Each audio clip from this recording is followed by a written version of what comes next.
The hero's journey has been compared to a birth. It starts with being warm and snug in a safe place. Then comes a signal growing more insistent that it is time to leave. To stay beyond your time is to putrefy. Without the blood and tearing and pain, there is no new life. On letting go. Life is one hero journey after another. Time and again, we are asked to leave the world of the familiar for an adventure. The beacon has been lit, and the signal has been sent. Each time we are tempted to refuse the call and stay home in the status quo, where it's warm and safe. We delay and delay as the signs grow more insistent and the spirit more unsettled. The longer we hesitate, the more our world withers, until we either answer the call and put ourselves on the path of the revitalizer, or silence it and degenerate into the one who needs saving. In many ways, we can see this call to adventure as the call of fall. Every adventure starts with a letting go of what's familiar, just as the trees release their leaves in autumn. In fact, the 4 quadrants of the hero's journey map quite nicely with the 4 seasons: separation fall, descent to the nadir winter, ascent spring, and return to the zenith summer. To linger too long in any one season is to give up the growth of the cycle. In keeping with the theme of fall, to hold on to the old is to give up renewal.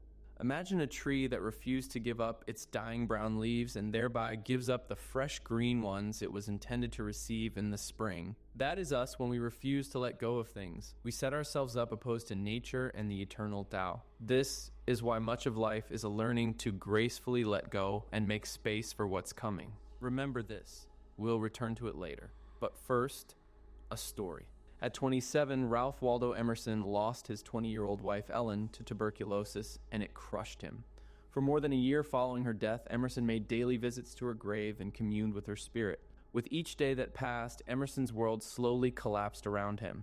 Then, on March 29, 1832, he decided to do something different, open her coffin and stare at her dead and decaying body. Biographer Robert D. Richardson Jr. tells the story in Emerson, The Mind on Fire. Though grotesque and unthinkable to most moderns, opening the coffin was not a grisly Gothic gesture, not just the wild aberration of an unhinged lover.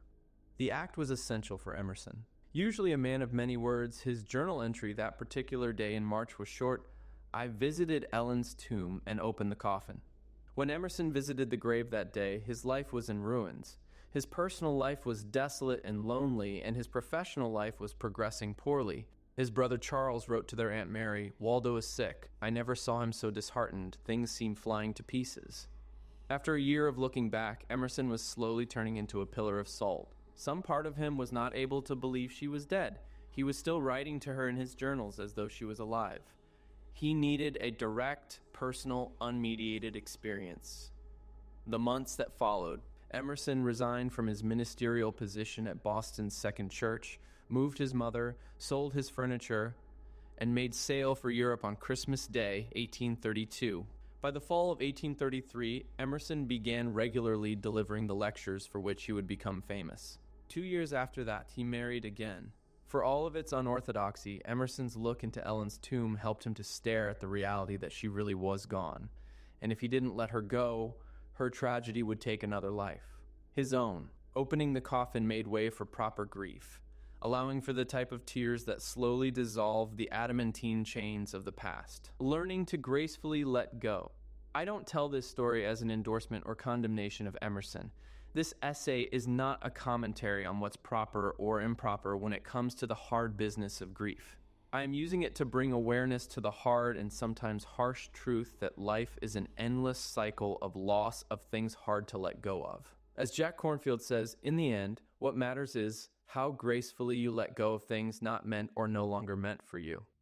It's a lesson that doesn't just apply to the things we've already lost, like the tragic loss of a loved one, but to what we've not yet let go of but ought to shed: friendships, possessions, jobs, habits, beliefs. To stay beyond your time is to putrefy.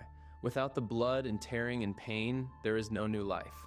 It's painful business to let go of things we've learned to lean on, but it's necessary. Ready must thou be to burn thyself in thine own flame. How couldst thou become new if thou have not first become ashes? We'll never become what we can be by clinging to what we are. The phoenix knows that it must incinerate itself when it decays, so that it can return with vitality and continue producing tears that heal. This is also how we progress psychologically.